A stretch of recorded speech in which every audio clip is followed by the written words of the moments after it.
Hey guys, we worked on getting this inspirational dude on our podcast since the beginning of us having the idea for this podcast. My good buddy Dwight comes to us on location at the APOB haunt with Fox on the mic. We dive into the many adventures Dwight and his travel vlog and social media presence and eventual travel service called Los Vagabonders documents in amazing high definition. A New Mexico native, Dwight and his equally adventurous wife have been all over the globe many times. They've been visiting many beautiful places on a budget. They have amazing YouTube footage of them playing in the water in sands of Dubai, shagging through the hustle and bustle of India, climbing the ancient ruins in Mexico, crisscrossing Europe, and recently they just got back from Iceland in the winter, which I got to hand it to them. Let me repeat that. Iceland in the winter. Join us as we adventure with Dwight and learn how to get across the world on the cheap and have a blast doing it. Check out Los Vagabonders, that's LOSVAGABONDERS, on YouTube for all their vids, and of course Facebook at facebook.com/Los Vagabonders and on Instagram under the same name. It was an honor to have such a humble and smart guy on our cast. Dwight, thank you very much, man. We really appreciate you coming out, and we hope to see you back again. Spider, let's roll this thing.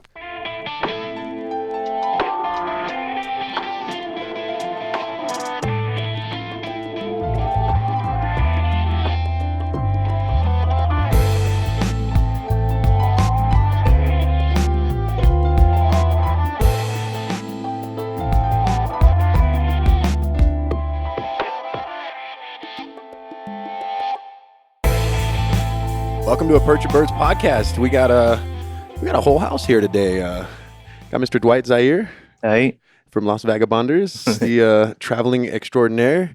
And then I've got Mr. Fox over here, the chokeout extraordinaire. And I like that. Self-proclaimed. Yeah, and then we got Mr. Greg. He's in house, but he's mic free today, so he'll probably jump in from time to time. So Los Vagabonders, man. So what is Los Vagabonders? Tell me about this. Tell me about the title. What's it all about?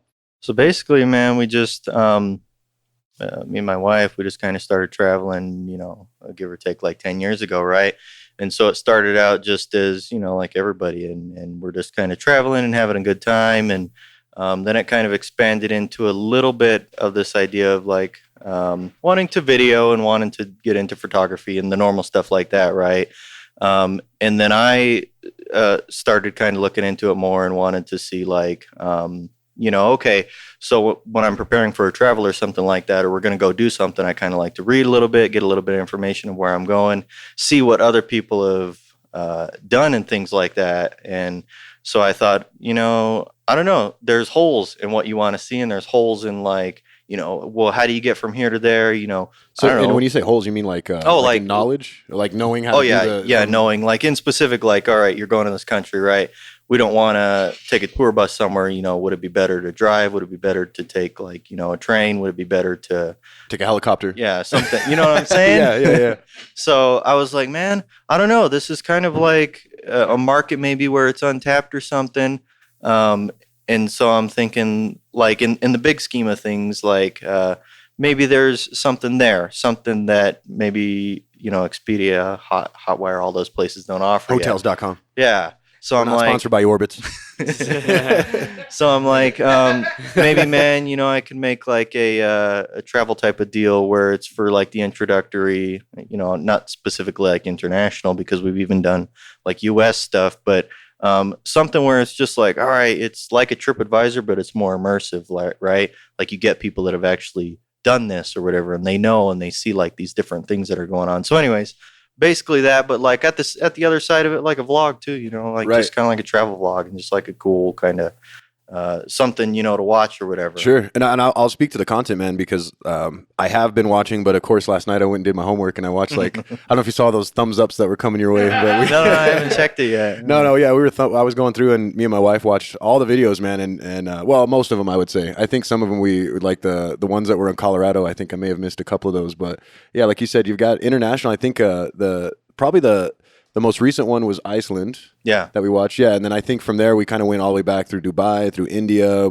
different parts of Europe when you were, it looks like you were doing more pictures then rather than video. That was before we kind of got into, what do you call it? Videography or whatever. Okay. So, I mean, we didn't have like equipment. We didn't have everything. We were just kind of like splicing together pictures. And that's where the initial idea came from of like this travel type of like blogging or whatever. Yeah. And then it morphed into this idea of like, well, man, there's like this, I don't know, you call it niche or niche or whatever. Yeah. That's not filled in the market. I mean, it's kind of there with TripAdvisor and you Yeah. get to read, but reading's not the same as something being available to you to where it's like, hey man, there's this new company out, right? They kind of do this individualized, really immersive, like tailor-made type of travel where you can really get into there. Cause like a country like India per se, Okay. right? It's not like you can't do this on Expedia. I mean, they'll take you to certain spots. I was going to say, okay. So there's certain points where Expedia or any of these travel sites, they kind of drop off on what you can just read from the States, right? Oh yeah, for Okay. sure. And I mean, I pieced it together kind of before going through TripAdvisor and like through Lonely Planet. Yeah. But even still, it leaves the big parts of like, all right, man. For example, you're taking an early train out of the Delhi station to Agra, is where the Taj Mahal is located, right? Okay. It's a shifty area, man. So early morning train travels Ooh, or bunch of late shifty guys. afternoon train travels, not ideal. And so we took an early morning, right? Now, when you say shifty, you're saying like, and I'm not going to try to downtrodden on India, but is that something that is that common to find areas like that where it's like, is it really crime ridden or is it, Not generally speaking, are you safe? Should I say? I mean, it's hard to say, right? Because it's dense population and it's very just emotionally draining everywhere, right? It's loud. It's, Wow. everybody's trying to sell you stuff. Sure. And it's similar like to Mexico. It's like a super New York, would you Oh, say? yeah. Yeah. Okay. But just even more so. And even like, okay, so I don't know the comparison with New York, right? But they got police, they got NYPD everywhere. You can tell you're in somewhere where like you're going to be taken care of, I suppose, if something happens. In India, they got MP, military police, very few and far between, but Wow. but their population is so huge that it's like if something went wrong or whatever, You don't have a 5-minute 911 ambulance. You're on or your own, somebody helping you out. Okay. And So the train station, you're saying it's kind of a shifty area. So you were finding that different points of time were better than not. And how do you glean that? I mean, is that just from reading and or just from finding it out, like being around the reading people? a little bit and people saying, watch your stuff, be careful where you're going. I mean, obviously be smart. Yeah. Don't be flashing things around. But at the same time, as much as you can, there's nothing really you can prepare for or whatever. Sure. Like it was kind of nerve-wracking for us or whatever, because we're tourists, right? Yeah. And from what I take it or whatever, there's not that many tourists that are coming through the rail stations, even though that's what I've read. Wow. We didn't see any other, That was my next tourists question. all the way Okay. around through. It was, and that's fine. I mean, that's what you want is this culture immersion, but at the same time, I could see it as maybe being like a first-time traveler, which we weren't. Yeah. We've been around, but as being a first-time traveler would have been very like nervous Sure. for, just Overwhelming. Yeah. Yeah. Dude, I've done Disney, man, and that's overwhelmed the hell out of me.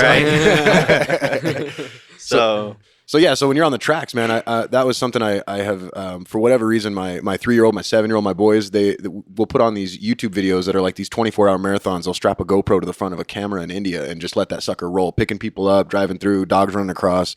I'm sure other things that hopefully get edited out. I don't know. I'm sure India is a little messy there in certain parts of the tracks, but I think that it speaks to a lot of things. One, it's amazing to me how many people are drawn to travel, and I think it's just because as humans we're like kind of nomads. Yeah. I mean, you can say what you want, like I'm from here, I'm from there, but it's such a human creation to say those words like from. I mean, we're really just. I mean, it's a choice to live here. You know what I mean? And it's a choice for you to be anywhere. And I think it's interesting that you've hit a niche, even though I think it's just innate to all humans. Like, I mean, who the hell wouldn't want to travel for a living, man? Seriously. Yeah, right. I mean, to explore and to talk to people. And I'm sure the people is really what was standing out to you, because I noticed that you went through a lot of different places, but I'm sure you had to communicate with these guys and stuff. Did you feel that they had like a good view of you as a tourist, as an American, I guess? I mean, how did that go? Like, so you're on the train. Do you feel like people are giving you jeers and looks? Or friendly? I mean, What'd you get? For the most part, like everywhere was really positive, right? Just like here, the U.S., right? I mean, you're gonna have good and bad or whatever. Sure. There's an asshole on every corner. Oh yeah, for sure. Depending on where you're going, but for the most part, I mean, and even just speaking the littlest amount of their language or whatever, like, that's what I'm talking about is prep before you're going. Kind of knowing the basic phrases. And I think that's not so much as like being like a dumb, ignorant tourist, but it's kind of being more like a traveler, right? Sure. Like And respect kind of thing. Yeah. Just like, all right, please and thank you. Excuse me. Yeah, That kind of stuff. small Sure. things like that. And I Where's think, your bathroom? yeah, and I think people are appreciative of that the same way that you would be if maybe somebody from France came over and they're like trying to speak and you're like, oh yeah, this way, this is how you Right. get to wherever. Yeah, try to be very helpful about it. So I mean, Sure. being respectful and things like that, I think goes a long way. Like it totally helps, and it's like that whole idea of traveling. That like you're saying, yeah, I live here, I live there. This is where we're from. We're American, but at the same time, we'd like to think more like, we're just traveling around. Everybody lives here. Let's try to get along and have a good time or whatever. Well, and with that, I mean, what do you think about the places that you have gone? Do you feel like it made you feel more? How should I put this? Do you feel that your view of humans as a whole has changed because you're not just bound to your perspective of the states, New Mexico to say for particular, you know what I mean? Oh yeah, for sure. I mean, like the different places that we went, right? It kind of makes you thankful for things that you have here as far as like just basic services for people, right? So Dubai, right? The United Arab Emirates, it's very industrialized and very, even though it's it's not an American country or whatever, anything like that, Western, it's very capitalistic and it's very money oriented. So whatever you want, you can pay for out there. But at the same time, they still hold kind of like this like cultural type of thing of at sunrise and sunset, they have those loud I don't know, the prayers. Yeah, it's the broadcast for the Yeah, prayers, through right? the Because it's an I'm going to misspeak. Muslim nation? Yeah. Right. Okay. Well, yeah, Muslim country. Yeah, Muslim. Okay. Yeah, so like through the whole city, right? They have those loudspeakers, and so I'm like, that's kind of cool, and it's not that I'm used to it in the U.S. of having like such quite a tight community, but it's really cool that whether it's good or whether it's what the people want or not, I don't know, that's up for debate, right? But it's cool that it brings this whole community together and that together. we're all Muslim and we're all going to do this thing at the same time, versus here everybody's kind of got their own thing going on. Sure. Whatever time your work ends, whatever time your day ends, it's all different. So it's a little, That's an interesting perspective, man. it's kind of tight knit over there. It's cool. Now, what started your fire for this in the beginning? You guys always just wanted to do stuff, see things, or did you kind of like something spark it? Did something started off? We were talking about that a couple weeks ago. We were like, I was trying to remember why we wanted to even start traveling in the first place. And I remember we saw somebody's picture where they were taking a perspective picture, like from the top of the Eiffel Tower. And I was like, man, that's cool. And you never really see something like that. Yeah. Like it was from the top, and it was the 90-degree angle looking down as, perspectively from where you're standing all the way down, and all those, I don't know what you call them, beams and everything down to the Sure. bottom. I was like, The that's structure or whatever. yeah, I've never seen a picture like that. And I was like, you just don't see it. You always see the full, Instagram type of picture. And I was like, man, those are the kind of pictures that I want. That's the kind of stuff that I want to see. And like, and you have these mental pictures too when you're actually out traveling and stuff. And like, now you're like, man, I have these. I can see what it looks like from standing from there. And You don't realize how big it is until you get to see it. No, That's how I felt. I mean, I'm a homebody, so I don't know if I'm like your enemy or something. But not that I hate traveling. It's just that's just the way I was raised. My dad didn't really do a lot of stuff like that, so I never really had that desire to go out and do crazy shit. Like I get freaked out at the airport. I'm going somewhere. Like I've really rarely done that, but just when I'm at the airport, I get like heebie-jeebies. So what is it that gives you the heebie-jeebies, you think? I don't know, man. Just just not knowing where to go, what to do, and if I step over this line, TSA is gonna tackle me and shove something up my ass or something crazy, Yeah. Yeah, that's why we need people like Dwight. Nice. But it's just crazy to think that like when you see those things from up close and personal. When I went to Washington D.C., I was in the 8th grade going to a freshman year in high school, and I didn't realize like how beautiful Washington was. Everything was so green, and to see like the monuments and stuff. And then when I got home, and how you just see a tumbleweed flow by, and like, man, I live in an ugly fucking state. This is ugly as hell. It's kind of depressing. Do you get that feeling sometimes, like when you see something so beautiful or something, and you come back here and you're like, man, I want to leave again? Do you get that a lot? Yeah. Is that part of that's part of your? That's part of it. I mean, Yeah. for the big part, right? Like even places like we went for a family deal in Georgia, right?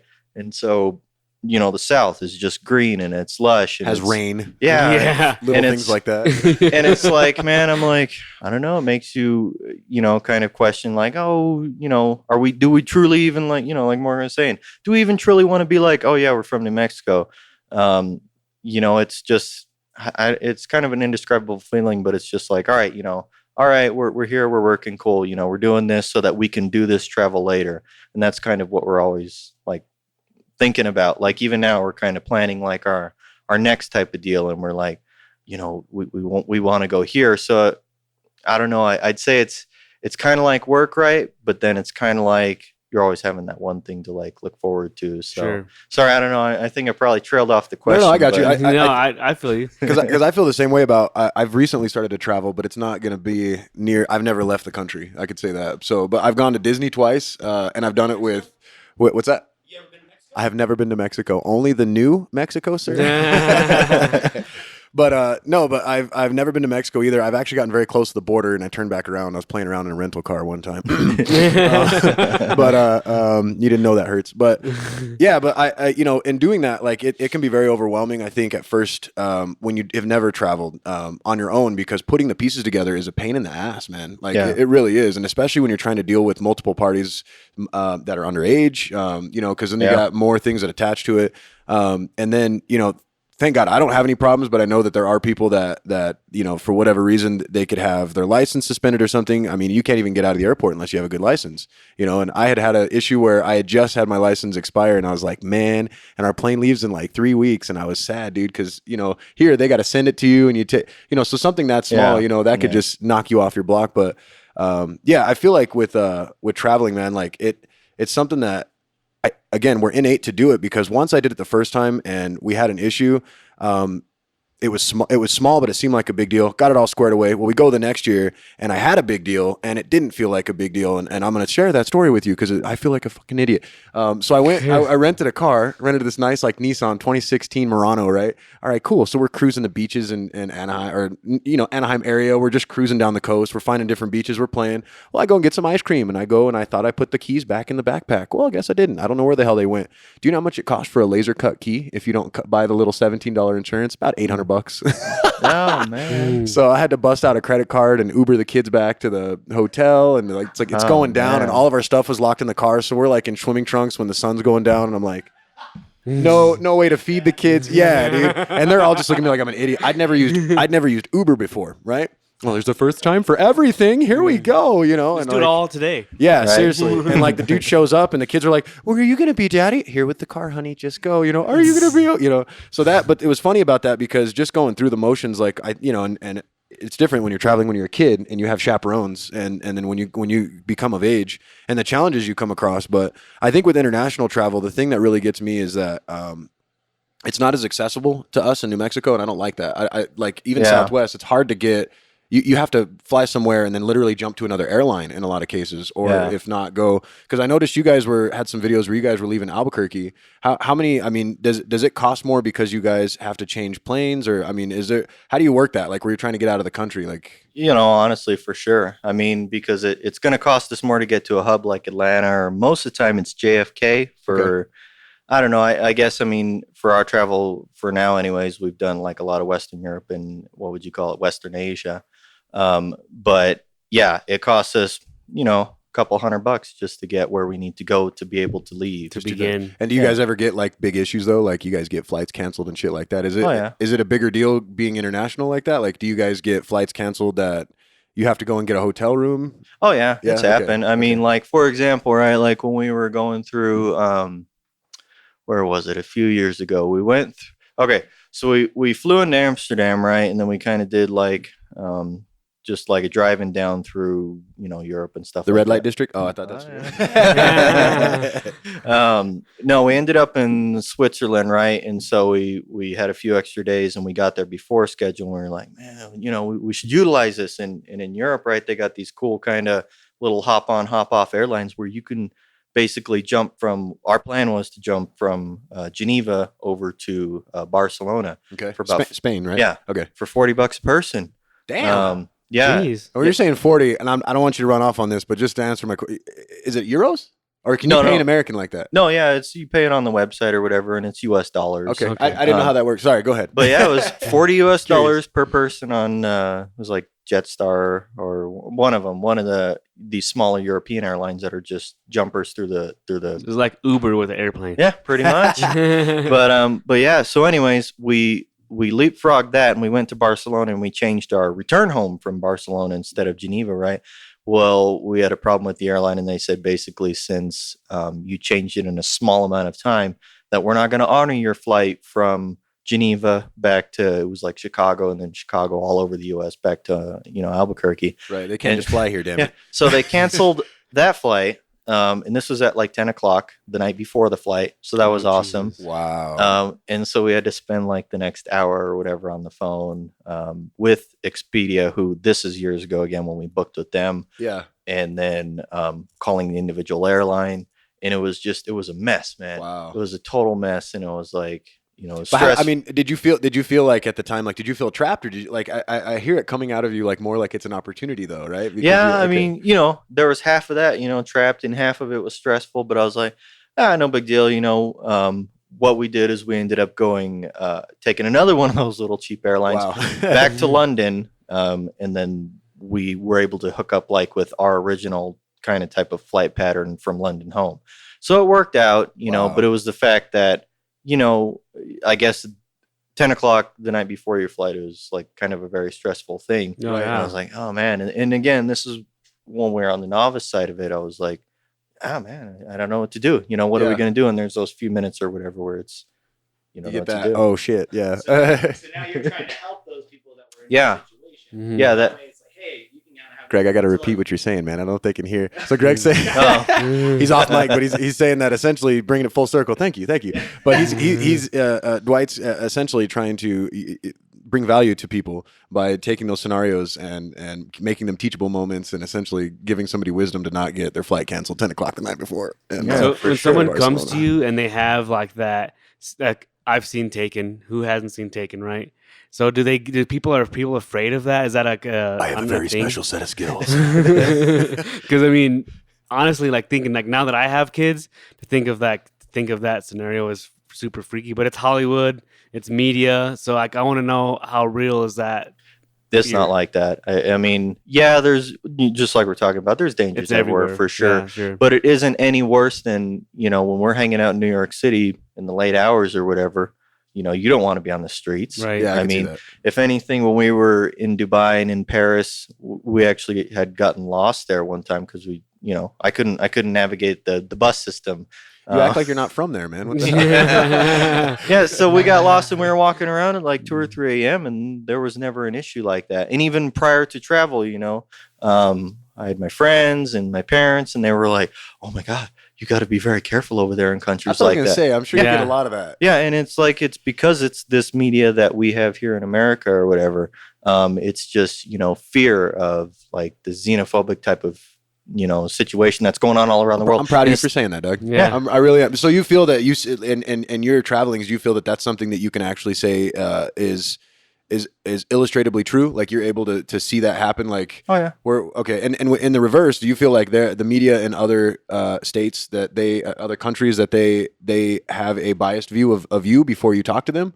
A little bit. Really? Okay. I mean, because so for our current political landscape, whatever you want to call it, for better or for worse, we don't have a positive image of what people think of us, right? Sure. So when we were in the UK and we met up with some people and we did like I don't know, some type of excursion. I forget what it was, but they were asking us, specifically about our president. What are you thinking? And I mean, how is it in America? I mean, is it everybody doesn't want to travel over here, or is it affecting you guys? And we're like, no, man, it's really a divided country right now. You have 50% of the people, man, where it's, we don't want outsiders. We don't want to go anywhere. We don't want anything to change. Right. Build the wall. Not change in the sense of like, having, I don't know what you call it, new influxed ideas or whatever. They just want this same 1950s, whatever nonsense that's going on. Right. Then you have the normal people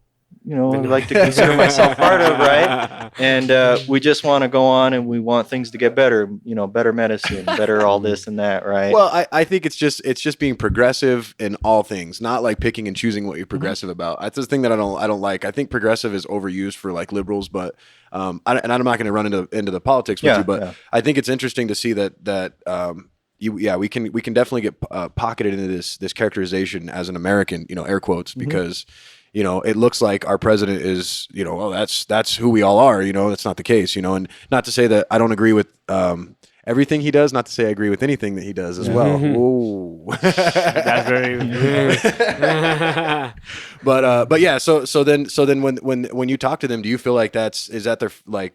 I guess their first time talking to an American? That's the first perception. I mean, for some people, not always, because, when you meet other travelers, they're other travelers. They've been around. They know that's not exactly how it is what you see on the TV or whatever. But for some people, it is like that. It's like, hey, man, America already has, for more or less, like a bad perception globally or whatever, like being kind of a loudmouth, right? Right. And so they get that perception of maybe like Americans coming over there and doing things like that. And then after we meet and talk for even just a little while, they can kind of see, that's not. They're like, you're calm as hell for an American. It's not ultimately the way everybody is, And I think that's what's made travel kind of cool for us is that prior to going to places, I'm like, the Dubai, right? The Middle East, like hard Middle East, right in the middle. I was like, oh, kind of thinking about going through there. Initially, I was like, I don't know, are we going to be okay from everything, even that we've seen on TV, and being logically thinking people? I'm like, well, you see a lot of terrorism over there. Are we even going to be safe? I mean, is it a wise thing? Because we could have routed completely through them and went somewhere else, like back in tier. But I was like, we've never been there. We just got to check it out. We got to. Well, and I hear Dubai in terms of Muslim states, and specifically in that area, is that they're much easier going than they let us in for one. They don't want to cut you off, because I've been told that you are, and correct me if I'm wrong, did you have to sign something that said that you won't be helped by the U.S. embassies if you go to a... No, I didn't say anything like that. Now, I've been told that this is only for the ones that are red flagged, like Iran or something like that. Like if you were to go to one of those countries that they try to tell you when you're getting your passport or something, and see, again, this could be media teaching me the wrong shit, but I've been told that legitimately they try to get you to understand that if something happens to you in terms of like terrorism there, or like, you mess up, and you get arrested in Iran or something like that, that there's almost nothing that they can do. There's not like these diplomatic channels open to just go through and be like, hey, we know we messed up, whatever, don't like cane him with 1,000 lashes, and you know what I mean? Like, or whatever, Yeah. In all honesty, everything that I've read, I mean, because we've looked extensively, like going through, the Middle East and even Asia and things like that, right? We have, the embassies through the majority of the world or whatever. So even going through anywhere in the Middle East, I don't see any real issues with us going through there. Even when I've read on, like the State Department and things like that, there's nothing otherwise that if we did do something stupid and we got in trouble there, that we would have no help. No, I'm confident that we'll be fine wherever we go through. Like we went through a couple years ago, I don't know, we were routed through, and we didn't go out of the airport or anything. We went through Oman. And that's right there in the Middle East. Right. And we had no issues. It was a normal airport, normal people. And even still, this was like our first time in the Middle East, and this was back during, the Iraq stuff. Yeah. And so my parents would tell me, oh, you got to be careful in that airport. Even the airport's not secure. And I'm like, okay, we'll see how it goes. Yeah. And it was fine. It was just like going through anywhere else, That's intense. So it's that. I guess it's that way of thinking before you're traveling to actually see what it's like, and everything's fine. You actually make me feel a lot better. Thank you. Yeah, me for sure. I don't need Liam Neeson anymore. I feel great. But no, we've run into things here and there, and not specifically even with the people. It's the situations that we put ourselves in or whatever. Like in Iceland, we had some driving issues, right? Just because of the weather there, right? It's real intense. And so they're pretty cool, but they block on and off their roads, right? When they're too much or they're fine to drive on, right? Right. So it's getting late in the afternoon and we're driving, and they have one of those, not a police barricade, but those 2x4 barricade type of Traffic things. barricade, yeah. And I'm like, nah, it's okay. We'll be fine. We'll go through it. So we go around the barricade, right? And It's not there for our safety. yeah, and we get on this road and it's ice, of course, and it's in a valley, of course, and there's there's no street lights, so we're kind of in a bad situation there. And I'm like, man, that was kind of dumb, I should have just followed the policies that these people are trying to put in place, to kind of make you safe and things. Right. So it ended up turning out fine, but that was a situation where it taught you that even though you're a foreigner and you have these things of like, oh yeah, that's not for me, or I can do this. There's things everywhere that are in place so that, everybody's safe, not just, Sure. Right. their own people or Kind of whatever. common sense, universal language kind of Not stuff. being Sure. a reckless American. Yeah. Yeah. So you're also trying not to put yourself in those predicaments where you drink too much and fight with people and stupid shit like that, though. I mean, Yeah. I think that has a lot to do with it too. Is people's attitude. well said. People's attitude towards people, man. Like you want to drink too much wine and get crazy, and your wife slapped the waitress or some crazy shit like that. Like, well, you're perpetuating the American, stigma over there, and That's here you well are said acting like an times asshat. No wonder they, feel that way towards us. You fuck. Yeah. There was a lady in Colorado yesterday. I think I read a lot of news. I don't know. I don't watch news. I read news. That's why you're so So- scared of I'm traveling. scared of everything. Don't talk so loud. But this lady she's 28 and her dad is like 60 something. They're in the movie theater sitting next to a 28-year-old mom and her baby. And the baby asked the mom for popcorn one too many times. And the lady poured the popcorn on the little girl, dumped the popcorn box on her and threw it at her, Jeez. and then ran out of the movie theater when everybody tried to like freak out because she's like doing that to a 2-year-old or 3-year-old, Crazy. So they actually like used credit card receipts and hunted this girl down and arrested her. I was like, God bless. Ooh. But what does that say that gets in the news, And somebody's like from, I'm not going to do a horrible accent, but somebody's from like India or something. They're like, well, let's go to the States, let's go. Oh, no, maybe let's not go there. Did you read this article? Yeah. Yeah. But in the same breath, I mean, we hear about terrible stuff through our media saying all the time in other countries. So I think it's awesome to have a resource like Las Vagabonders to where you could actually see somebody that has gone there and done those things and kind of been through some drive around barriers and get stuck on the ice situations, So what would you say is a situation that I don't know that became like you had these little adventures where you were kind of in Barcelona. Did any of those videos that you have, were all of those planned? Like all those were planned trips, or did any of those break off from like another trip? And you were like, man. Like the the Barcelona and the being in Europe or whatever. It was kind of just we had this extra time. We were like, well, what else could we do? Is there something like an option there that we could do? And we looked around. We could have went to Lisbon, Portugal, which is on the west coast of Spain. We could go to Barcelona, or we could have went somewhere in like Eastern Europe, like the Czech Republic. And we were like, I don't know, what do you want to do? We ultimately decided on the Barcelona. And so we hung out there for a few days and then we came home. Is the food amazing there? They say the food's amazing. Oh in yeah, Spain. it's really good. Yeah. So we don't eat meat anymore or whatever. Okay. We're doing vegetarianism or whatever it's called. But when we were there, they had like jamon serrano sandwiches, and they're basically just like a baguette style type of, I don't know, ciabatta bun or whatever, and then just a slice of ham in it. But it was just, I don't know how they cooked it, but it was like the best ham sandwich you could ever have. Ham and no cheese, no condiments, just that. That's interesting. I have a hard time getting my wife to decide what she wants to eat in Los Lunas. How did you do that internationally, bro? Oh, That's man. a skill of unknown variety, sir. The cool thing is just like, and I think this is with everywhere, it's so different wherever you're going for the first time that you can't really pick a bad place. you can't. Yeah. You can walk around somewhere, anywhere, and find something good. And just because it's different, that's the fact of, I think, making it better, versus just having the same thing, over and over. So, Right. but no, like, and so that was the whole idea with travel. I was like, thinking about the small things again, like another cool little thing to do when you're traveling. Like you maybe have these different options. You have 2 or 3 different options. You could do something different. Like, and it depends on what you're looking for, like with Barcelona, it was food and it was, sun, and it was seeing the Is that by the water? artifacts. Yeah. Okay. Yeah, it's on the- I don't know Spain geography as well as I should. Sorry.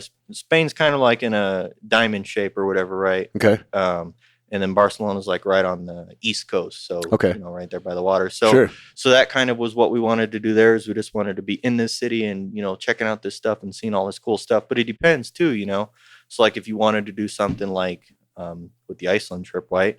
it was no cities. It was like Reykjavik is their capital, and there's tiny little villages, but beyond that, it's just country. And That's super cool. You're seeing stuff. So it depends too on what you want to do, and that's where I thought it would be a cool type of travel site to have, where people could see, all right, this is where you can do more of city stuff, or it.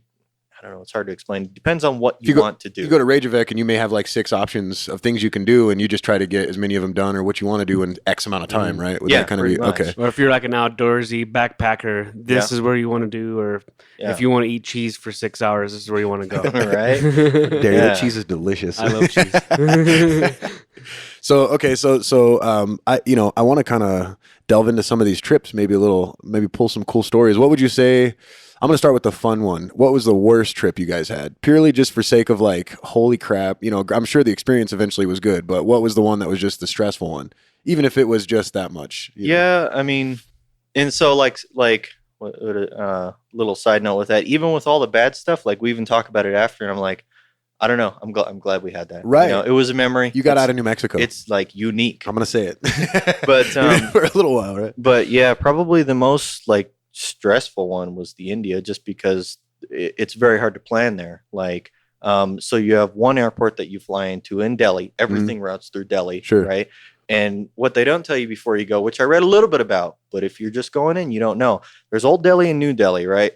The airport is in Old Delhi. Okay. And where everybody's hanging out at, kind of, is in New Delhi, which is 4 or 5 miles away. But to get there, they have those tuk-tuks. They have Little 3-wheeler things. Yeah. Right. They have those little bikes. But how we think of things when we're walking out of an airport here in the US or, Europe or whatever, it's very organized. You know where everything is. Yeah, When you're everything's from the airport. Sure. Yeah. When you're off the plane, you're off the plane. Right. Like that's it. You could pick up your bags, but there's no information. There's Sir, no is that nothing. a gas lamp I see burning in the airport? Yeah, it's kind of nuts, but it's cool in the effect of like, I don't know, just figure it out. We'll figure it out when we get there. And that was the true plan. That's cool. Because we didn't have anything. I couldn't book and I'm sure that this exists somewhere if I did more research, but Sure. couldn't book a car. We booked our hotel, but and they have a metro system or whatever, which we did ride a little bit, but it didn't get us where we needed to go. There was a lot of walking. How are you doing this? You're doing this with your phone, like internet, or No. That's the other paper? problem. When we were out there, we had no internet on our phones at all, even though we were supposed to before we left the States. I don't even know if I could handle that.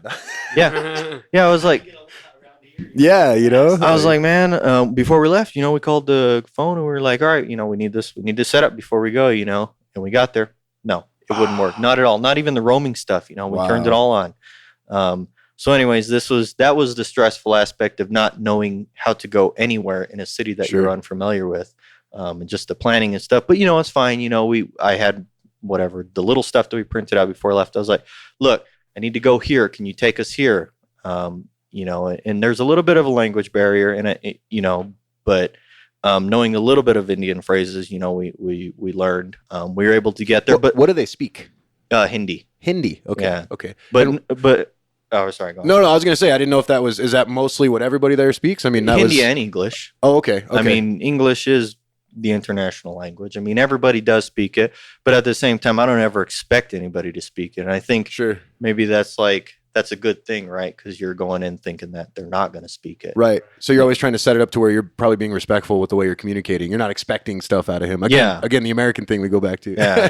And so you're looking at the paper. I cut you off. I'm sorry. Oh yeah, no. And so, but that's not without its problems too, right? Because like I was saying, it's just emotionally like draining, or just it's all in your face everywhere. It's loud. It's there's stuff going on all the time. Well, I hear they got a honk for stuff. Like they use that instead of blinkers or anything. Like it's always honking, like always double honking. tap. Yeah, because I watch a lot of travel blogs, and I won't lie, some of it has been motivated from watching your stuff. So, but I was watching this thing, and they talked about how that's a thing. Like they were getting really irritated during like a reality show. I think it was one where they're doing cooking. It might have been a Bourdain going around, but they were trying to do something where they're cruising down and they're trying to take B-roll, or they're trying to do like him doing like a section, an interview while he's driving. and they couldn't do it because there was just so much all over the place.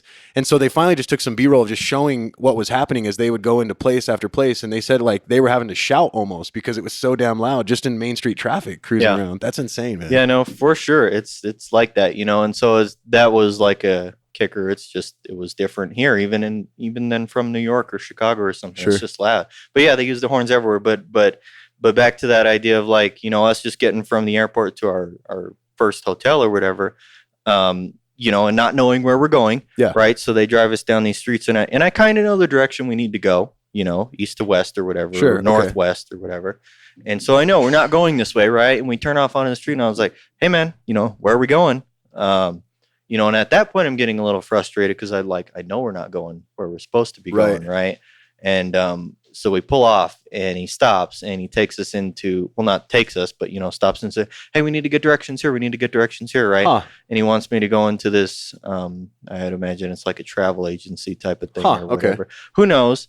But I kind of get out of it just a little bit and peek. And obviously, I don't know what the game is, but it's not what we're wanting. Right. Huh. And so, we're okay. So to give you kind of like just a little picture, right?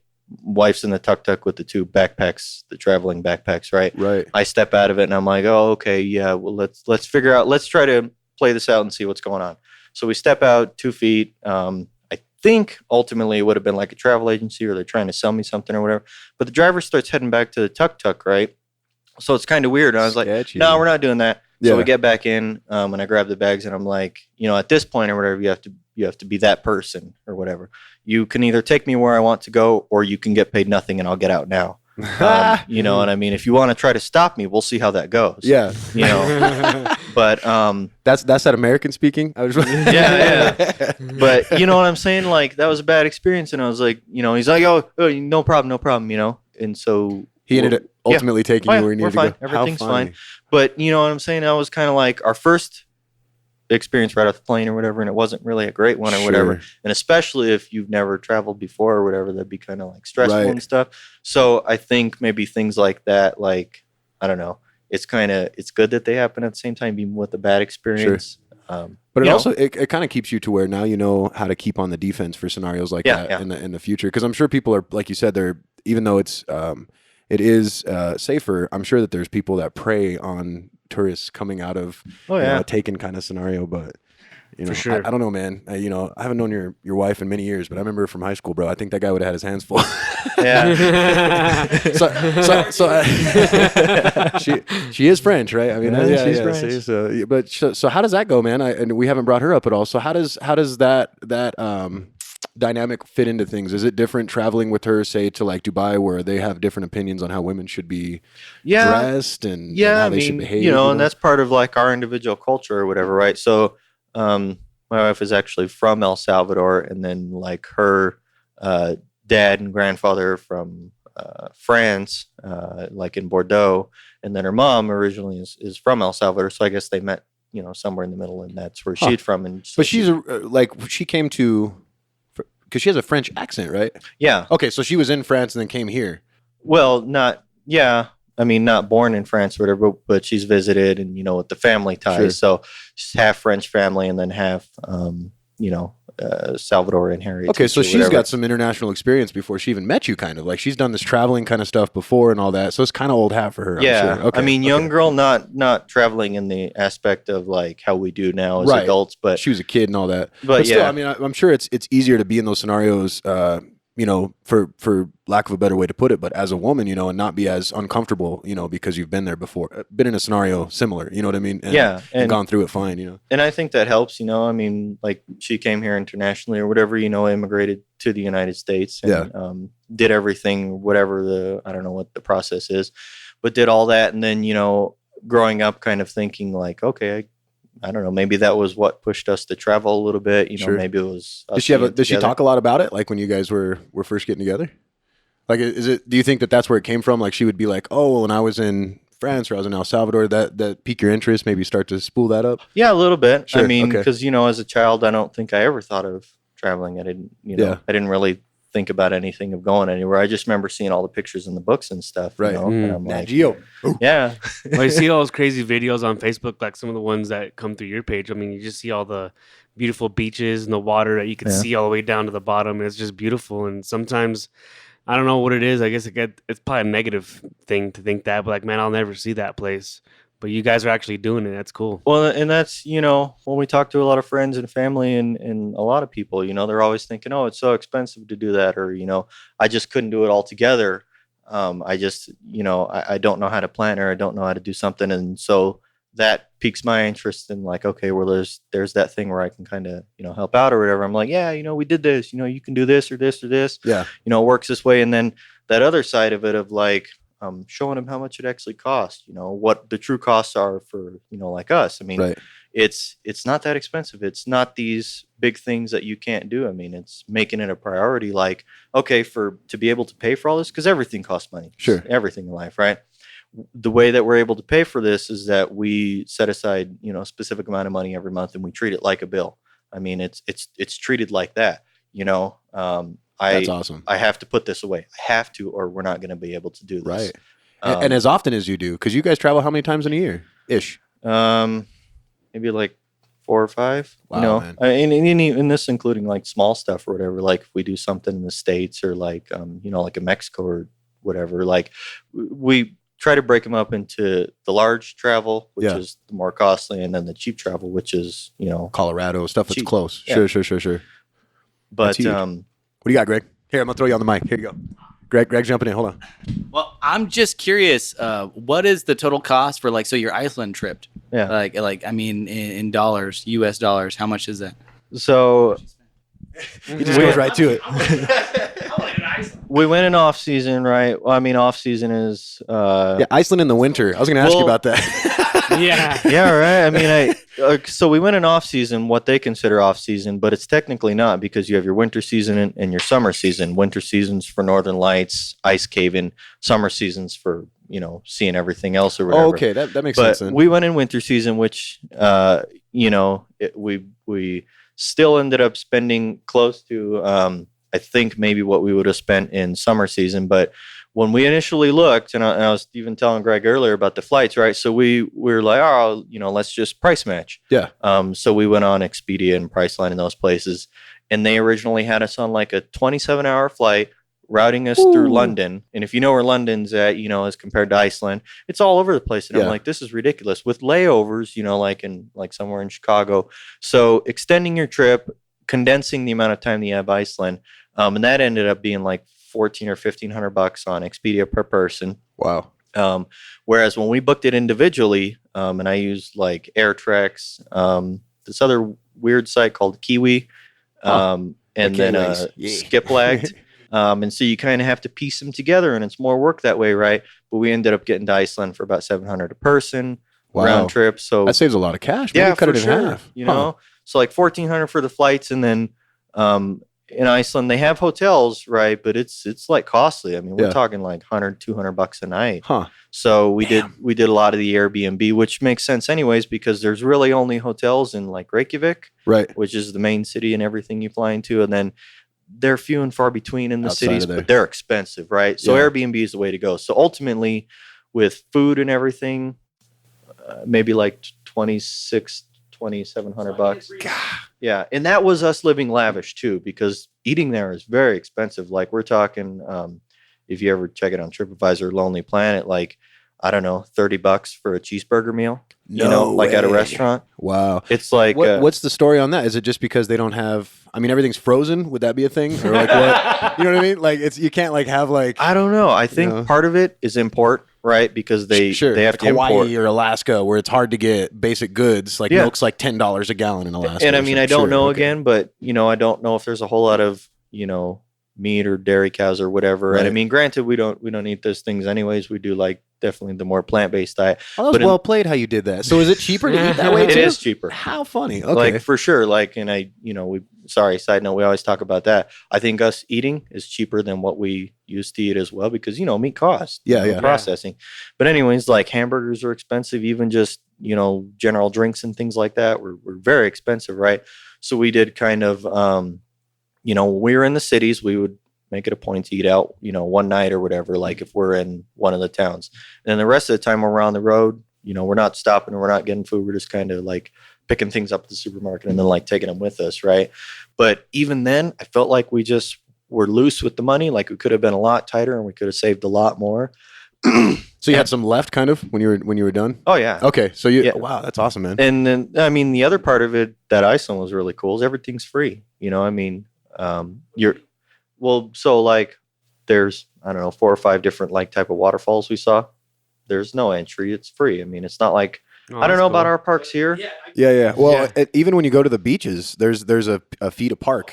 Yeah, they say that it's you're like right. a thing. Yeah, down at the butte. It's to help the water. Where are you helping? Right. This shit is nasty. It's all free. I mean, that's cool. I mean, obviously donations, and we put like their currency is the krona, the Icelandic krona.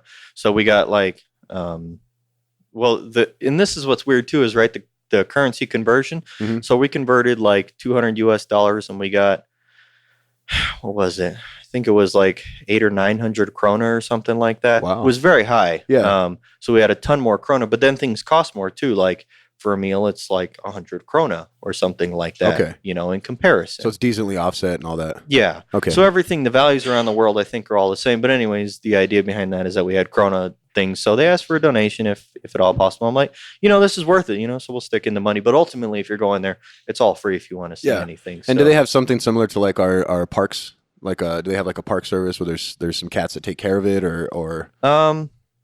I would think so. I mean, I know that there's people out there that are taking care of like we were talking about the roads. Yeah. Like if they're too iced over or they're dangerous to drive on, they're going to have somebody out there putting up the blocks, or they have those big trucks. And sure. To give you like size, the ring road, which is the main road around Iceland on the outside of it, and that's what we drove.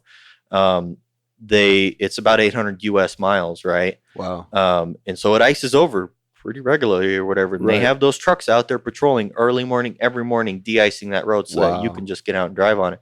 So I'm like, man, I thought some places when we were looking at the weather the night before, I was like, this is it. We're going to be iced in for a few days or whatever.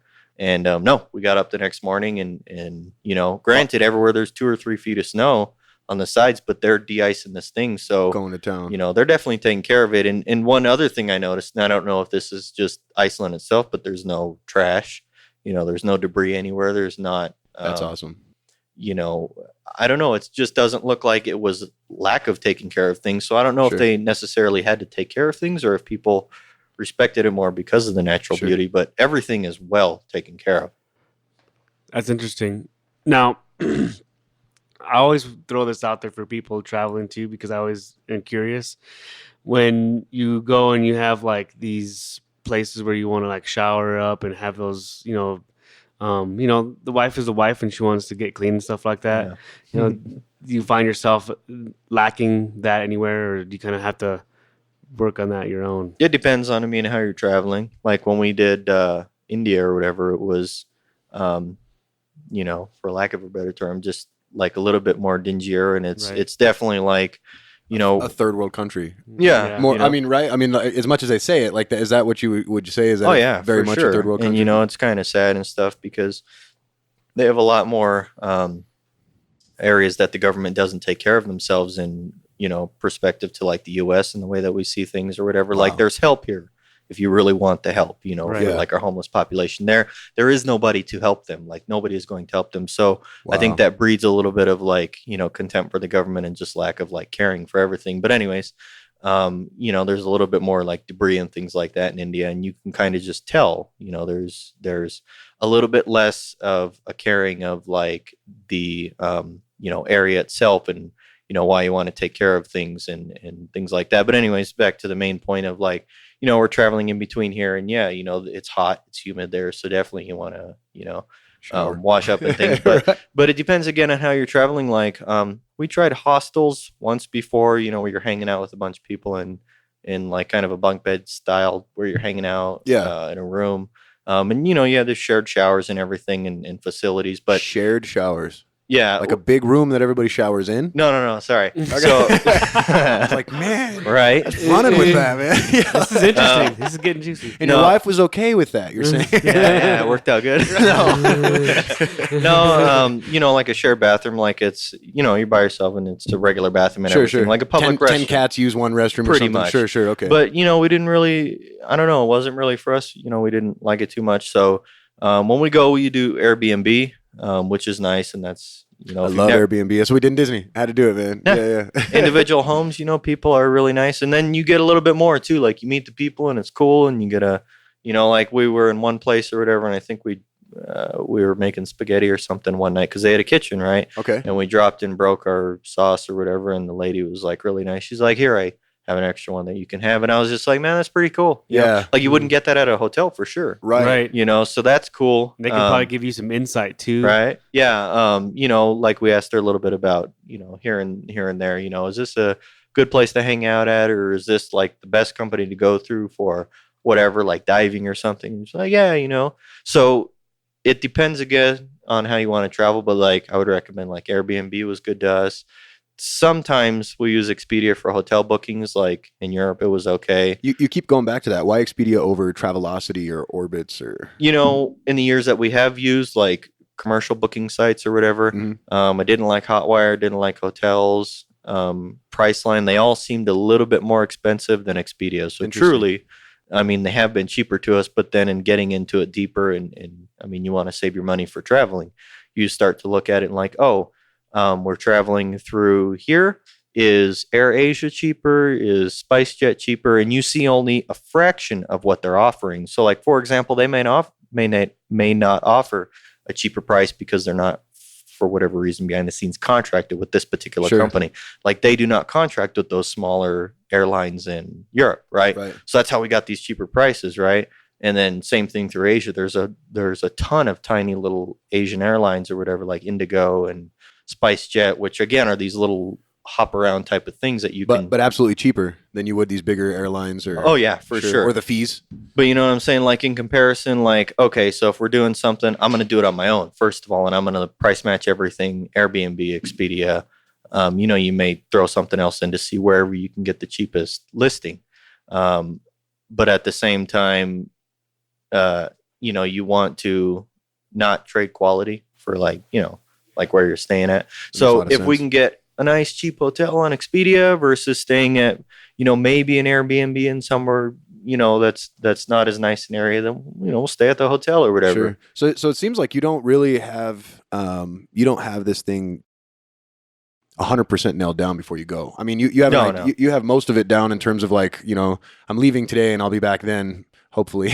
but in between, like it seems like the flights, but once you actually get in the city, that part you kind of leave open. Is that pretty much? So and the exploratory part of it, is that more fun for you guys to have it like that? Yeah, I think so. Like cool. For sure, because like I don't know, it's just kind of cool to have, you do the big things first, like the flights, and then for Iceland it was a car or whatever.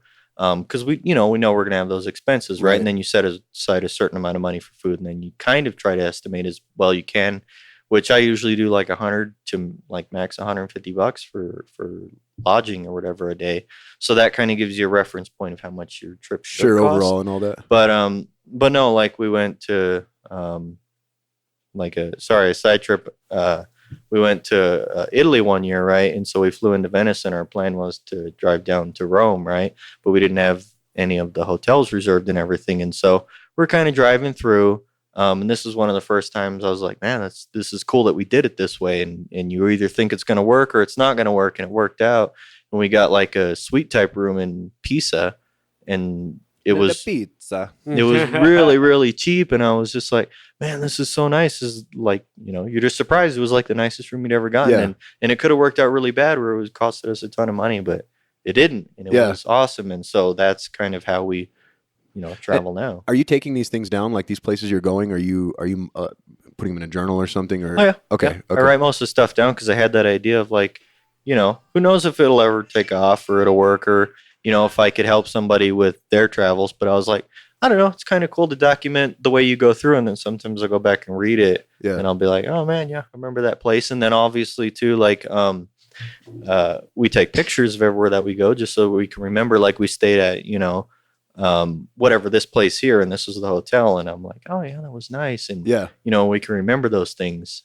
So yeah, like a other than what I have just put out, you know, as far as like my little travel videos and things, there's so much B-roll and there's so much more information that we have that we don't even really talk So I about. guess then to me the obvious question would be: are you going to take all this stuff and actually turn it into a service?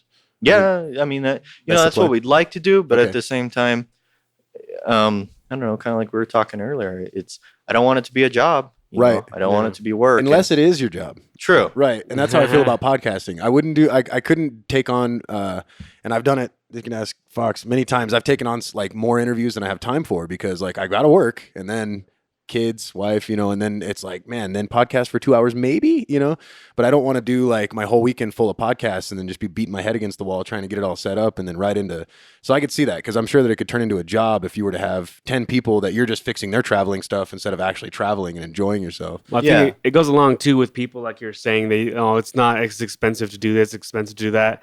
Okay, well, what dollar amount are you going to put towards your memories and your happiness?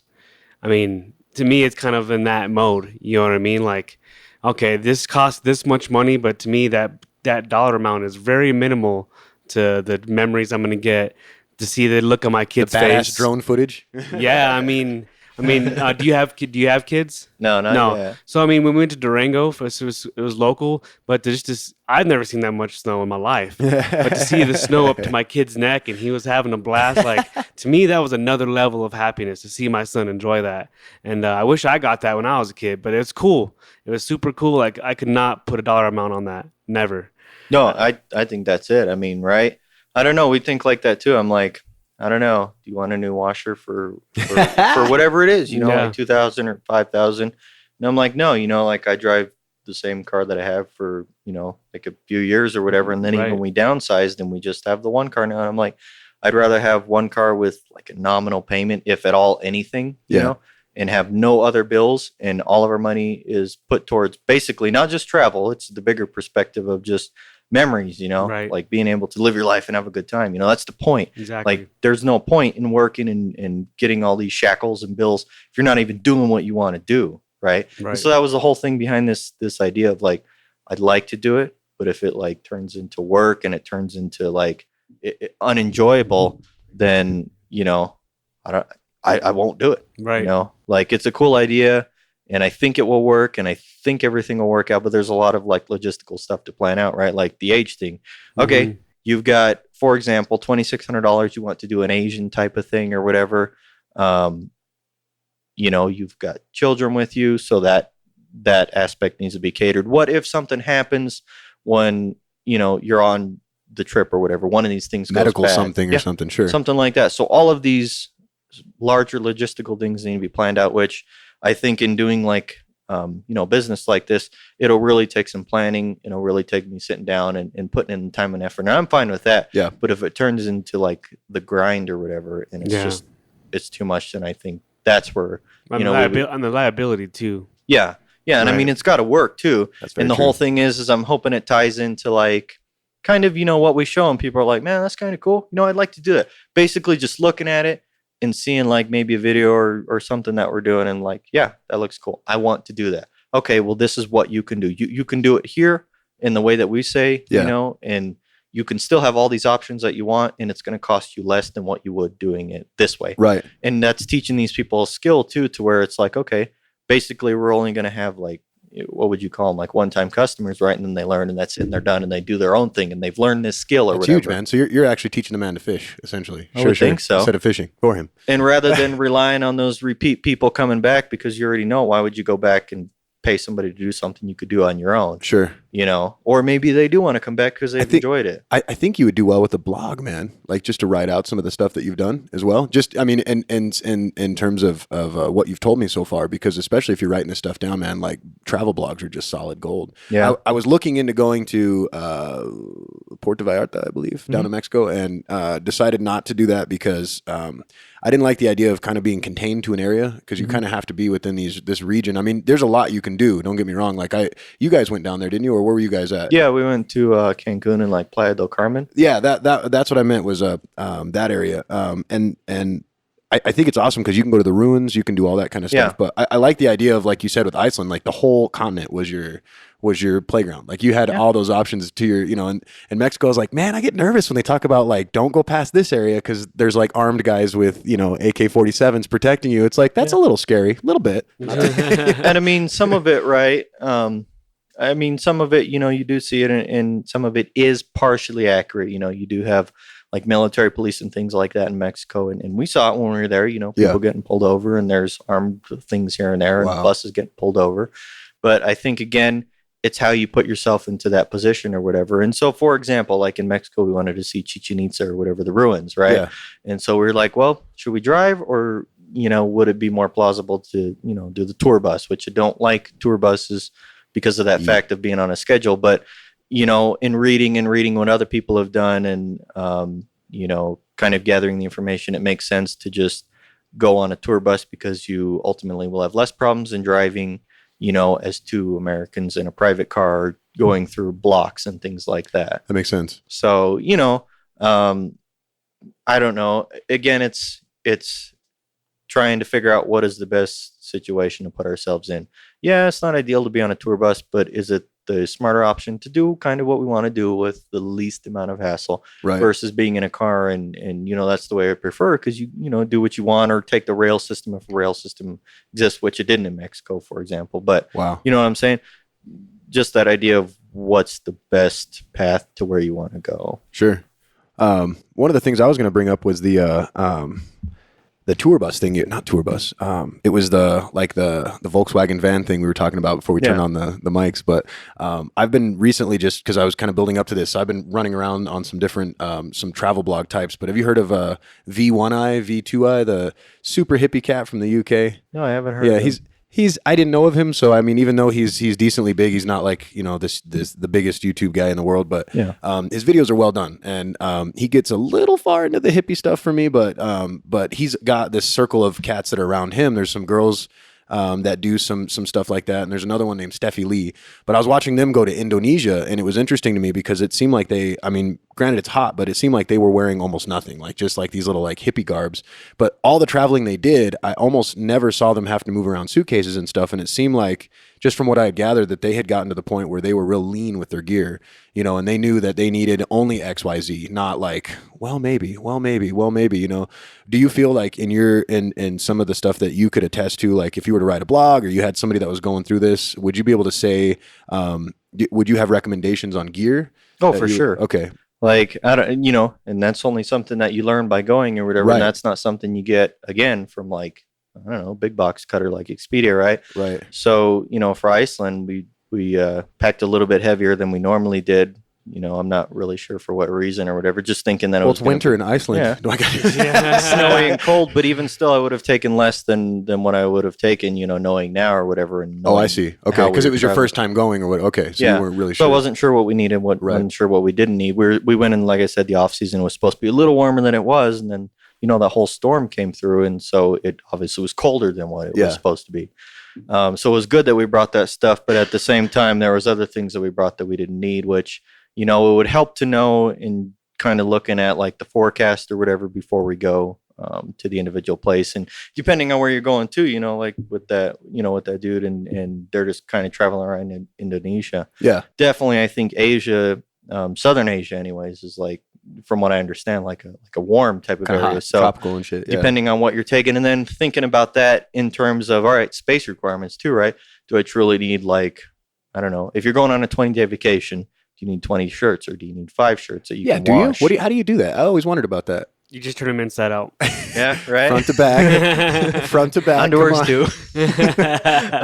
No. We take, for Iceland, I think I took like 5 or 6 shirts. We were there for like, I think it was 13 or 14 days. But, when we get where we're going or whatever, I just wash them. Wash them and hang dry or whatever. And so that definitely cuts down on your space requirements in your bag. Sure. Less things that you have to carry all the same, No bag fees.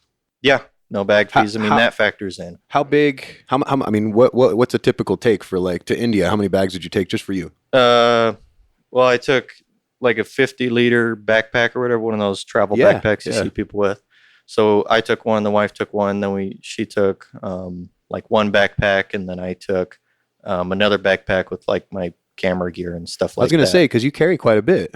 Yeah. So- And that's another thing too, right? I mean, that's a whole other separate issue. But then when you're going on these travels, like I would suggest to people to, you know, I mean, you want to remember them, you know? And yeah, pictures are cool, but since I've been getting into like the video and the vlogging and things like that, and even all my B-roll stuff that we have that we never use, it's still cool to just watch. Yeah. You know, so like being able to find the best equipment, I guess, in a compact sense for traveling. Like now, for example, right, when we went to Iceland or whatever, and we were talking about how it took a little bit more than we had planned on us because we got the GoPro, the Karma, right, which is a drone, but it's on the larger side of the drones, right? And so really? it was a little bit. I don't think I've ever seen one in person. No, you have. Do they fold? Yeah, I mean Okay. it folds up, but ultimately the drone is, you know, I Damn. don't know, about the size of a pizza or whatever. Yeah. Versus another company that's out there making now DJI, Yep. and they're making drones that are the size of your hand. Right. You know. Still shooting in the same quality though. Yeah, Which is same the key, quality. right? Okay. You know, so I mean, comparatively or whatever, you have to think about things like that. And like, all right, I'm going, you know, what stuff should I take? What, you know, depending on what you want to do. Do you want to just do pictures, or Right. you want to do like, you know, a little bit more stuff and maybe like have a I don't know what you call it, more immersive type of, Like you were trying to capture vacation. the Northern Lights, I think you were telling me. Yeah, and you know, I didn't really know how to use a camera at the time or whatever accurately, so you know, we weren't really able to do that kind of stuff. Right. You know, But okay, so then you take all this gear, and then when you guys travel out there, I mean, is it do you guys usually keep it that way, or do you guys purchase a lot of stuff? I mean, is that a thing you guys do? I don't think you as a materialistic kind of cat, not at all. But no, I mean, do you make room for that? You know, in the a planning? little bit, and Okay. that's where it comes in with like the planning before we're leaving. You know, I'm taking whatever 5 shirts Yeah. and 2 pairs of pants or something like that. All right, well, it leaves me just this little space if I do want to bring something back or whatever. But for me, anyways, like the only thing that I ever really want to get from like our traveling or whatever, like we have magnets or whatever. That's our thing. So Okay. for me, it was just always like 1 magnet or 2 magnets from a place. Like I don't do the clothes or anything like Right. that. The and you- knickknacks.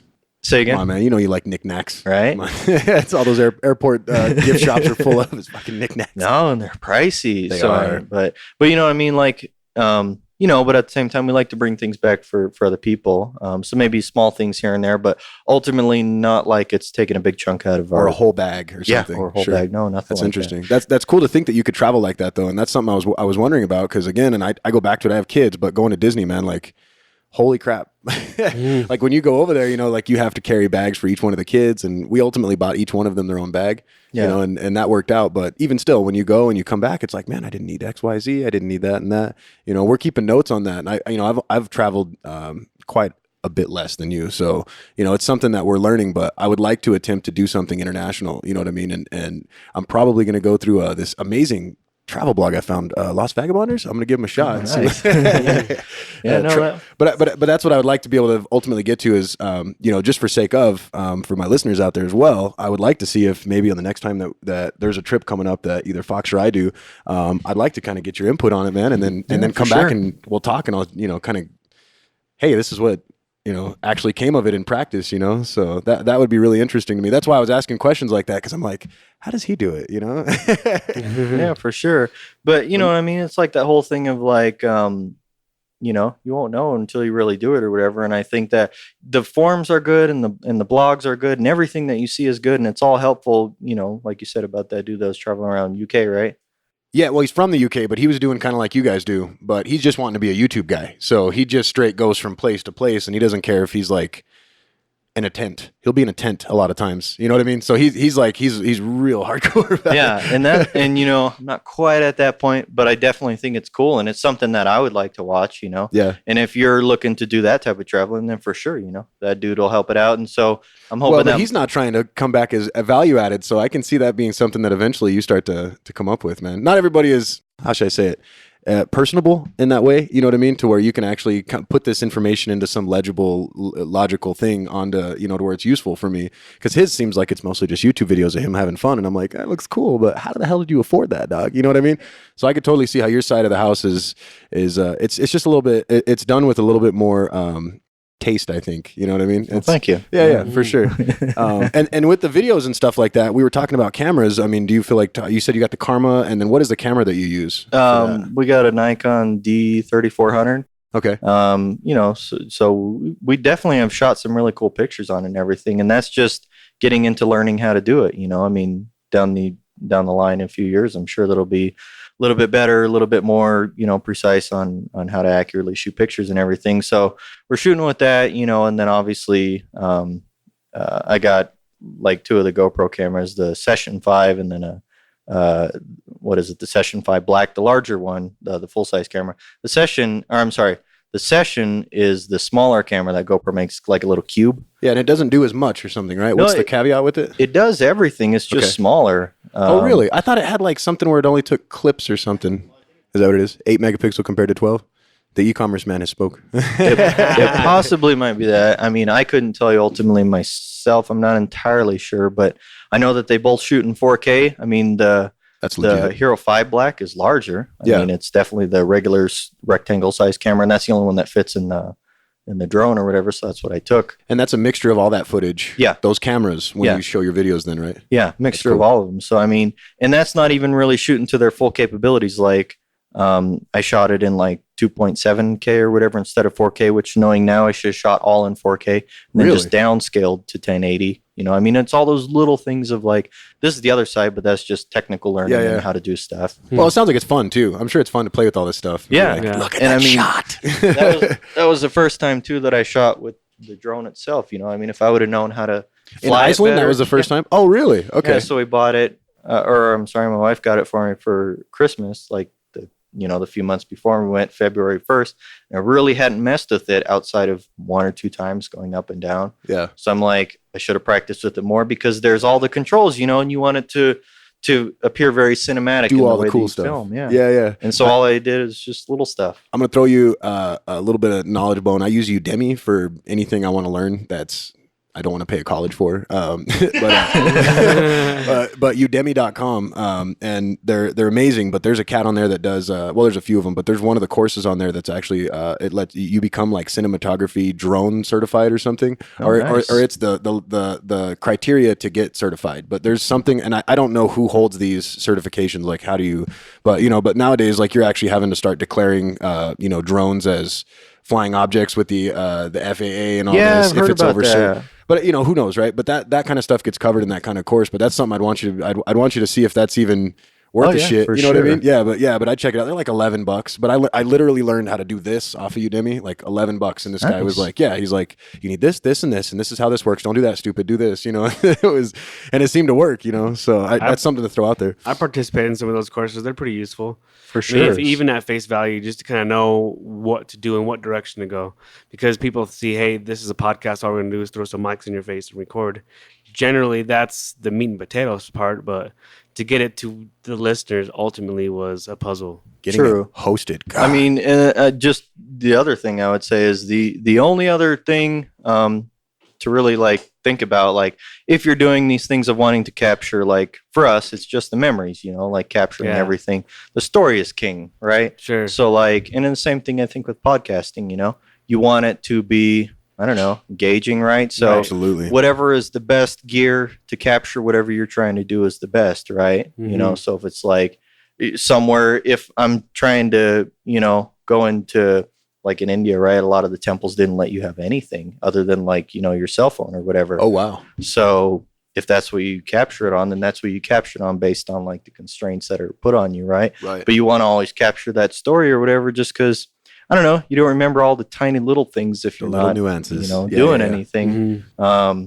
So I don't know. That's the big thing is like, get the story and whatever you're using to get it, it'll all work out. Right. Well, That's cool. that's what the number one rule in social media is content is king. So yeah. So just for sake of asking, and you don't have to tell us if you're trying to keep some of it under wraps, but we're a little curious about right the next Lost Vagabond confidential file. Do you have clearance level 74? If we were to crack open said file, what would be in the works for Lost Vagabonders? Where are you guys going next? Yeah, I think in May, late May, early June, We're thinking about doing like an East Asia type of deal. So we want to see like basically all of Japan, right? So we were going to fly into Ooh. northern and then fly or drive down. Well, that's the other thing. We're still working it out if we're going to do like the bullet train system, which I've heard is really cool That's there. cool. Or if we want to drive, because you just see more. Yeah. But we want to go down through Tokyo, and then we wanted to do the Mount Fuji hike or whatever, which I hear is like a day excursion. So Sure. that would be really cool. And then we're gonna keep going down through what is it, Nagoya, Kyoto, and then ending in Osaka. And then from there we're gonna go either over to Hiroshima, and kind of hang out there for a day or so, and then go over to Okinawa, the island, like off Okay. the coast. Okay. And then the last part of that is either we wanted to do Seoul and then one stop, or Seoul, South Korea, Mhm. and then one stop in China, which either would be like Beijing or Shanghai or Hong Kong. Wow. Or we're trying to figure out should we save the China expedition and leave it as itself, because I mean it's a large country. I was going to say, there's got to be a Right. lot to do there. And it might be more beneficial to do all of those kind of together, and then just do Seoul. And we were thinking maybe like, Taipei, Taiwan, Okay. because it's all around in that same general area. And then they have all those Asian airlines that we can do these hop-on stuff Right, with. because you may end up doing layovers anyways, even if you were going to fly through to one of those other locations. That makes sense. So again, expanding upon, we're going there anyways. Let's just give it a shot, or we could go there anyways. Yeah. Given those options, that's cool. So I'm still kind of working like on everything, and then trying to piece the flights together and everything. But yeah, I'm pretty sure that's what we're going to do. So we'll do like maybe 2 weeks out there, and we're going to try to see all the sites and stuff. How much time do you dedicate to planning your trip out? How much time does that actually take? Like from creation of the idea, okay, let's go here, to okay, our mind's made up, the trip is booked. How long does that take? Bits and pieces all through the weeks, but probably maybe like truly like 4 or 5 days, Really? like to really get everything, maybe like 3 or 4 hours at a time. Okay. So I mean, it's an investment of time Sure. or whatever to really get the best price for everything that you're doing as far as flights. And then like if we make a reservation for example, India, we had to reserve trains in advance because they fill up. So we had to kind of plan where we were going to be each day or whatever, because there's not really a transit system either. So when we did that, I mean, we're talking like 200 or 300 miles apart from New Delhi to Agra, where the Taj Mahal's at, and then to Jaipur, where there's a couple other temples or whatever and stuff. But yeah, so we're trying to figure that out, how to do that as well. If we use the bullet train, then we need to be here at this certain point. But then if we also do that, then we miss things like the bullet goes from Tokyo to Kyoto or whatever, and that's 300 miles apart or something. Yeah, it's like, yeah, well, it's like an hour, right? Wow. But driving is like Yeah. 5 hours. But then we miss all those things in between. We definitely would miss Fuji. Right. I mean, it's Gotta check out you food. got to see Fuji For sure. So, but yeah, that's anyways our loose plan. So I'm working on that now, and then That's cool. we'll probably like buy flights first, and then like buy all the smaller things that go with it. So So I have a challenge for you. And this completely could be not possible, but at one of your travels, I would love for us to be able to do a podcast with you while you're there. that'd be cool. Yeah, for even if it's sure. only for a few. If we get some good Wi-Fi or something, we'll throw up a Skype session. Oh yeah. Maybe Well, we no, can check it out. that's one thing for sure. Like everywhere we're going, I mean, that's kind of a deal breaker too for us, anyways.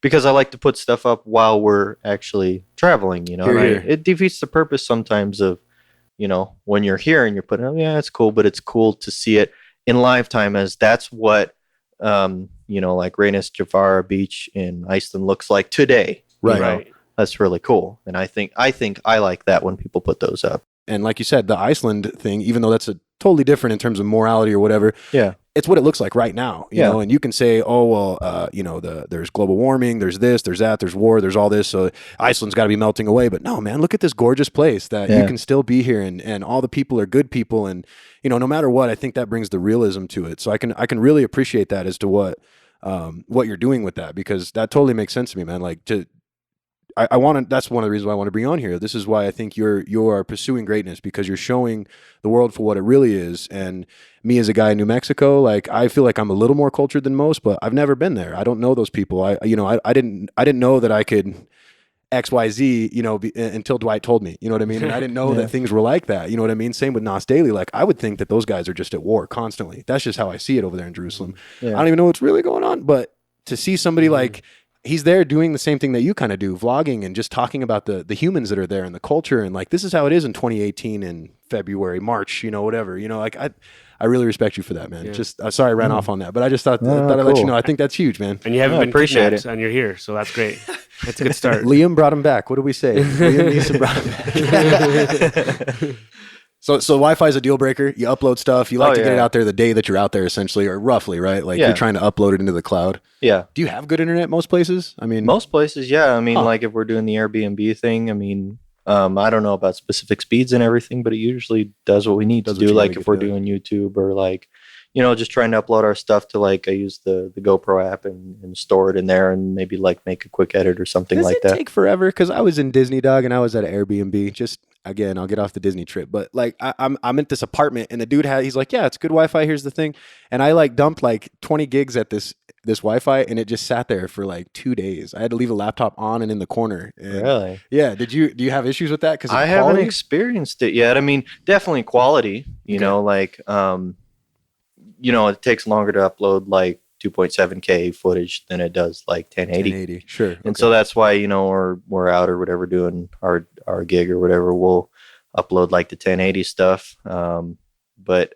I mean, I guess overall it just depends, right? Like I think hotels, they don't mess around with that. Like theirs is legit. Like you're going to get the fastest, best, you know, consistent speeds versus Airbnb, which may be a little slower or whatever. But I think his speeds were slower than advertised. That's all I'm saying. But I mean, overall, no, I haven't run into problems. And that is like a big deal breaker. Like, you know, we like to have Wi-Fi because typically in like, you know, other countries, the television or whatever you want to do in the night when you're hanging out, you know, you want to be able to do something rather than just sit in the room. So we usually do like, you know, the tablet and whatever else we want, or computer connection. Or media whatever. that's in your language is preference, I'm sure. Yeah. So, but yeah, that would be cool. You know, I'll get set up somewhere.